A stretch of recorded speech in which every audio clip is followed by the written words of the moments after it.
First, I'd like to go to some of the characteristics of the relationship, say, between two people.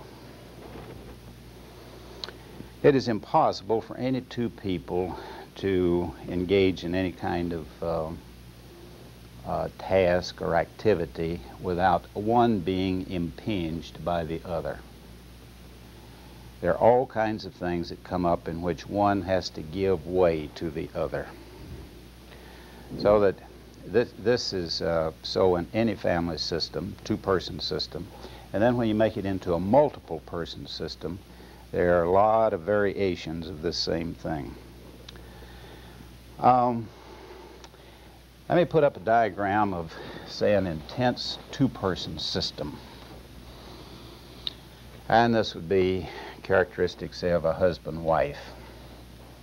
Now, if you'll keep in mind the kind of a diagram I did in the other session, which would think in terms of a scale of differentiation of self.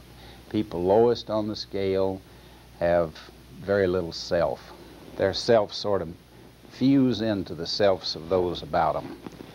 And as you go higher up the scale, there is less of this stuck-togetherness and more individuality in the people.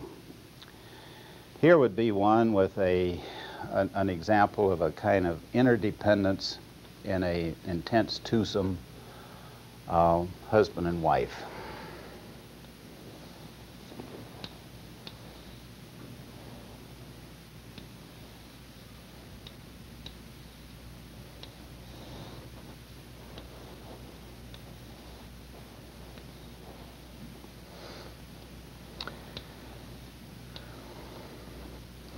Now, we can think of kind of an energy system. Last week I drew a diagram which shows the people's selves fusing together. Let's think of this as an energy system in which the husband invests a certain amount of psychic energy of himself into his wife, and she invests an equal amount back in him. And it's an amazing thing how you can ask husbands and wives what percentage of their psychic energy, of their self, is devoted to being the kind of a person the other wants them to be, or what percentage of self is devoted in the self of the other. And the ability of people to give you percentage figures on this. And they'll give you figures all the way up to 95 and 100%. So that this life stays in equilibrium here when she is devoting this amount of herself to her husband and he is devoting this much back to her. People speak of this, and one of the concepts that I've sort of discarded in my family work is the concept of giving and receiving. I don't know what that means anymore, but if you ask people, husbands and wives, it's the giving of self somehow to the other self, and it's receiving the self of the other. I think of this in terms of psychic energy.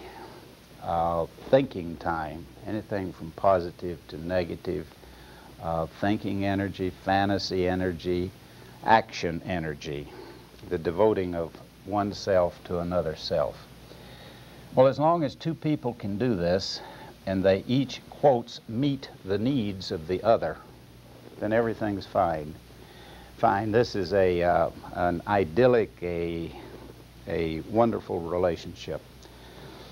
The problem comes when either one of these people is incapable of fulfilling the contract in this, is incapable of giving this much of self to the other.